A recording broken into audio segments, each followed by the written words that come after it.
Sir வணக்கம். வணக்கம் sir, அதாவது அதிமுகவின் எம்எல்ஏ சி விஜயபாஸ்கர் அவர்கள் தனது பதவியை ராஜினாமா பண்ணியிருக்காங்க. அவங்க ஒரு ட்விட்டரில் ஒரு ட்வீட் பண்ணியிருக்காங்க. தலைமை என்பது அதிகாரமோ ஆணவமோ இல்லை அப்படின்னு சொல்லியிருக்காங்க.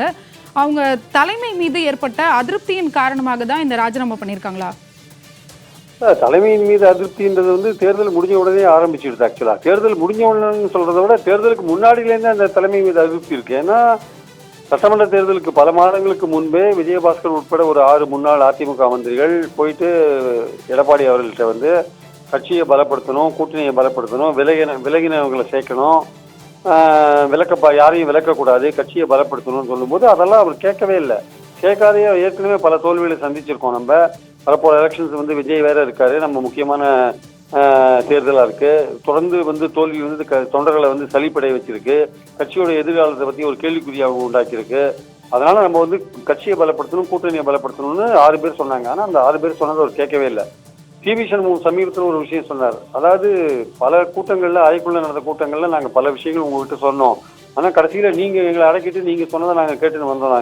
ஆனால் இந்த தடவை நீங்கள் பொதுக்குழு கூட்டி இந்த சட்டமன்ற தேர்தல் தோல்வியை பற்றி விவாதிக்கணும் கண்டிப்பாக. அது மட்டுமல்ல, நீங்கள் விலகி போகிறவங்களை துரோகின்னு சொல்லக்கூடாதுன்னு விஜயபாஸ்கர் நேற்று ஒரு அறிக்கை விட்டார். விலகி போகிறவங்களை துரோகின்னு எப்படி சொல்கிறீங்க? அவங்க ஒரு நம்பிக்கை இல்லாத விலகி போயிட்டு இருக்காங்க. கட்சி அவங்களுக்கு நம்பிக்கை கொடுத்து அவங்களை கட்டி காப்பாற்றணுமே தவிர அவங்களை துரோகின்னு சொல்லக்கூடாதுன்னு நேற்று ஒரு ட்விட்டர் போட்டார்.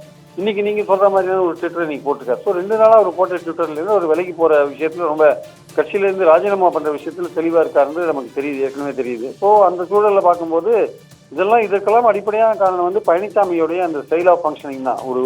ஒரு பொதுக்குழு கூட்டி தோல்வியை பற்றி விவாதிக்க மாட்டேன் அப்படின்னு சொன்னார்னா அப்புறம் எப்படி அந்த கட்சிக்குள்ள ஒரு ஜனநாயகத்தன்மை எப்படி இருக்கும்? ஆக்சுவலாக எது வேணா நடக்கும், எத்தனை தோல்வி வேணா நான் போயிட்டு இருக்கோம், பட் நான் இதை பற்றியும் கவலைப்பட மாட்டேன், என் கையில தான் கட்சி இருக்கு அப்படின்னு சொல்லிட்டு எடப்பாடி பழனிசாமி தொடர்ந்து செல்வாரு. ஆனால் கடைசியில தொண்டர்கள் எந்த நம்பிக்கையோ அந்த கட்சியில இருப்பாங்க. ஆக்சுவலா இன்னைக்கு போட்டிகள் அதிகமாக போச்சு. நீங்க 3வது இடத்தை பிடிச்சிருக்கீங்க, எதிர்கட்சியா கூட இல்லை. அப்போ உங்க கட்சியிலிருந்து பல பேர் தினசரி வெளியே போயிட்டே இருக்காங்க. எந்த நம்பிக்கையில அப்போ இருப்பாங்க? அப்போ இந்த சூழல்ல பழனிசாமி கட்சியை வளர்க்கறதுக்கு இன்னும் பல விதமான யாரையும் வெளியில விடக்கூடாதுன்ற லெவல்ல தானே வேலை செய்யணும். அதை விட்டுட்டு எல்லோரையும் யார் போனாலும் பரவாயில்ல அப்படின்னு ஒரு எண்ணத்தோட அவர் செயல்பட்டார்னா இந்த கட்சியோட எதிர்காலத்தை எப்படி செம்மையா கொண்டு போறதுக்கான வாய்ப்பு இருக்கு. அதனால இந்த கட்சியின் எதிர்காலம் கருதி எதிர்காலம் இல்லைன்னு நினைச்சிட்டு தான் இவங்க எல்லாம் வெளில போறாங்க. அதான் இந்த நிலைமைக்கு காரணம் எடப்பாடி பழனிசாமியோட செயல்பாடுகள் தான். சார், இணைப்பில் உங்களுடைய கருத்துக்களை பதிவு செய்தமைக்கு நன்றி சார்.